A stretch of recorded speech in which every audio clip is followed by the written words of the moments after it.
CEPRELAD, crónica de un esquema de filtraciones utilizado como garrote político. Apuntan a viceministra mimada como principal ejecutora de filtraciones y esquemas de informes secretos.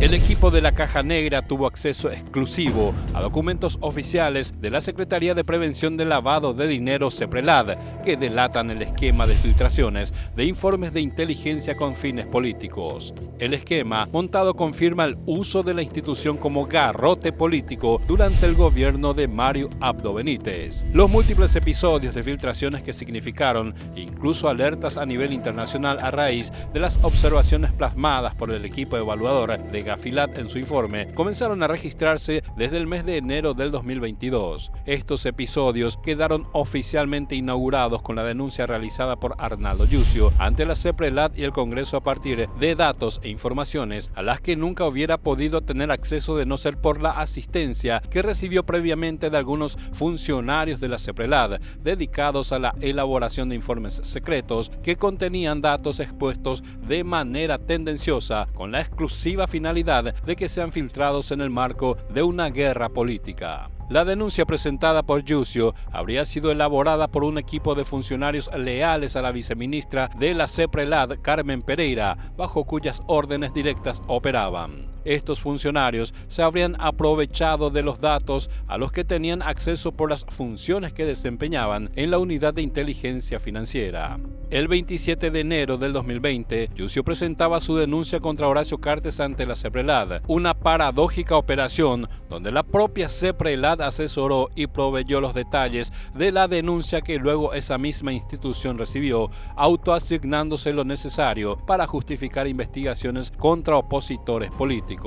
Al no registrarse pedidos que tengan el contenido suficiente para fabricar el montaje y tampoco alertas generadas según los modelos establecidos para la gestión de reportes de operaciones sospechosas, ROS, contra los enemigos políticos del poder de turno, era absolutamente necesario causar una justificación: la denuncia de Yucio. Tras la presentación de la denuncia, el exministro Arnaldo Yucio contó con la abierta colaboración de los cerebros de la CEPRELAD, Carlos Arregui y Carmen Pereira, quienes salieron a hacer el coro correspondiente a través de los medios aliados. En fecha 2 de marzo del 2022, la viceministra de la CEPRELAD, Carmen Pereira, salió a darle respaldo a la denuncia diciendo que Horacio Cartes no se encontraba habilitado para otorgar préstamos ni en la CEPRELAD ni en el Banco Central del Paraguay.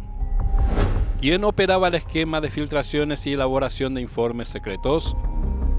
El operativo especial montado en la CEPRELAD tiene fecha de inicio oficial, el 27 de enero del 2022, al día siguiente de que Yucio presentaba su denuncia contra Horacio Cartes en la CEPRELAD. Asumía el cargo de viceministra de la institución Carmen Pereira. En ese momento Pereira ya se desempeñaba como directora general de análisis financiero y estratégico de la CEPRELAD. El decreto presidencial que designa Carmen Pereira en el cargo de viceministra hace referencia a la ley número 6497/2019 del 26 de diciembre del 2019, por la cual se creaba la Secretaría Adjunta o Viceministerio y que desde entonces estuvo vacante llamativamente por 2 años, siendo posiblemente reservado como moneda de pago para la persona que se encargase de elaborar y coordinar las filtraciones, un puesto clave para el momento estratégico 2022, año electoral, en que se iniciarían los sistemáticos ataques político-mediáticos socavando la institucionalidad de la CEPRELAD y otros organismos del Estado. En mayo del 2022 iniciaron las publicaciones mediáticas basadas en supuestos informes de inteligencia de la CEPRELAD que tenían como objetivo principal el ataque político, teniendo en la mira las internas del Partido Colorado. Los blancos estaban identificados, Horacio Cartes y Santiago Peña, y los ejecutores del plan estaban en los puestos clave. De acuerdo a un relevamiento de datos y una comparativa de cantidad de artículos periodísticos publicados que hacían referencia a informes de la CEPRELAD, el resultado arroja que en el año 2021 hubo 22 artículos publicados y en el año 2022 la cantidad de artículos de prensa salta a 39. Informes sin codificación. Tras la denuncia del exministro Arnaldo Yucio, basada en filtraciones de la CEPRELAD, siguieron otros operativos mediáticos. El 30 de mayo del mismo año, medios afines al oficialismo colorado publicaban reportes de CEPRELAD donde constaban datos sobre ingresos de Santiago Peña como directivo del Banco Basa. Estos informes, en formatos especiales y sin la codificación correspondiente del sujeto obligado, Banco Basa, solo pueden obtenerse desde el corazón de la CEPRELAD. La resolución de la CEPRELAD 224/2018 establece el procedimiento de codificación de los nombres de los sujetos obligados y de los analistas financieros de la UIF, Unidad de Inteligencia Financiera de la CEPRELAD, en los informes que se remiten al Ministerio Público y a otras entidades del Estado. Según este documento, la CEPRELAD debió y debe codificar todos los nombres de los sujetos obligados, bancos, financieras, escribanos, etc., en todos sus informes de inteligencia que son remitidos, es decir, los informes de inteligencia que son remitidos al Ministerio Público y otras entidades únicamente van en versión codificada. Sin embargo, llamativamente se han filtrado informes de inteligencia en formatos especiales y sin los códigos correspondientes, algo solamente posible si las filtraciones se realizan desde el corazón de la CEPRELAD, es decir, desde su Dirección General de Análisis, unidad desde donde se articulan y dirigen los informes de inteligencia financiera. Correos electrónicos. La funcionaria encargada de operativizar la elaboración de estos informes y filtrarlos a la prensa era la viceministra Carmen Pereira y el séquito de funcionarios que respondían a sus órdenes. La Caja Negra tuvo acceso a registros de correos electrónicos entre el 5 y el 7 de marzo del 2022, enviados por Pereira a sus funcionarios leales, en donde se observaban las instrucciones que daba para investigar a una lista de personas físicas y jurídicas vinculadas a referentes de Honor Colorado y donde solicitaba la elaboración de informes especiales sin el respaldo correspondiente. Estas prácticas dentro de la CEPRELAD eran habituales, las órdenes generalmente se hacían de forma verbal y solo el seguimiento de los pedidos quedaban registrados en el correo electrónico. Las solicitudes de información se hacían sin el respaldo donde conste el pedido de algún organismo del Estado que solicitaba la información, Fiscalía, Contraloría, Senat, etc., con instrucciones precisas de que no se agreguen anexos, lo que implicaba que los informes tenían que ser elaborados lo más rápido posible y sin el respaldo documental correspondiente.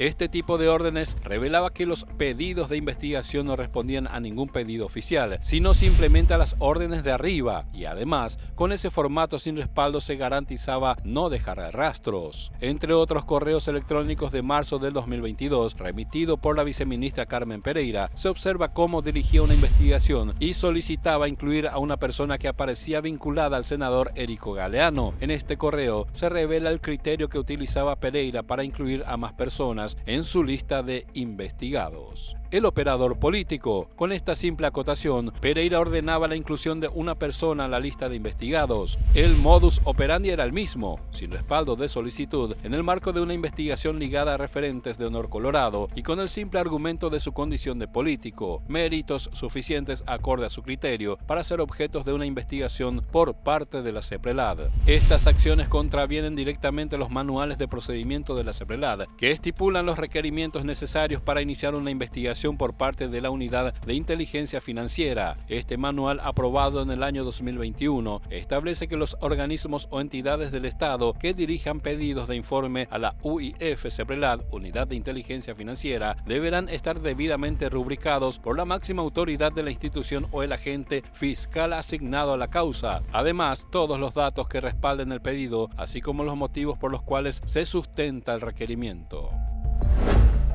Salario y récord en viáticos en año de filtraciones.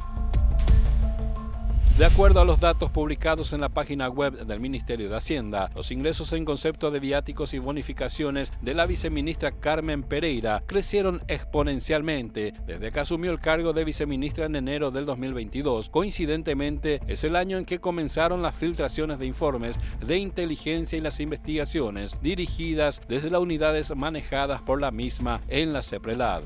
Durante el año 2022, en concepto de pasajes y viáticos, cobró 41.500.000 553.804 guaraníes y en lo que va del año 2023 cobró en el mismo concepto 28.140.300 guaraníes. En concepto de salario y jugosas bonificaciones se adjudicó en total solo en un año casi 350 millones de guaraníes. Pese a escándalo por filtraciones, CEPRELAD nunca aplicó protocolo.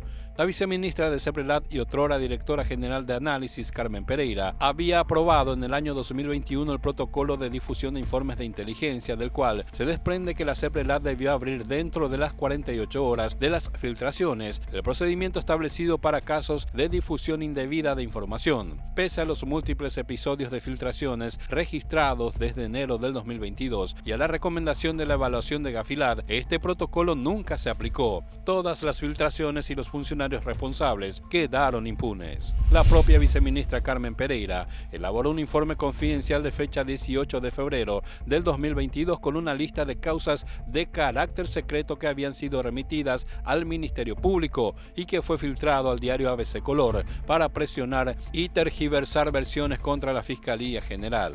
Un dato no menos llamativo es el hecho de que a la fecha de la firma del informe filtrado a ABC Color, 18 de febrero del 2022, Carmen Pereira ya no ejercía oficialmente el cargo de directora general de análisis y que, habiendo estado su firma y sello en el informe confidencial, filtrado en un medio donde la misma era contactada habitualmente, no activó el protocolo elaborado y aprobado por ella misma para casos de filtraciones.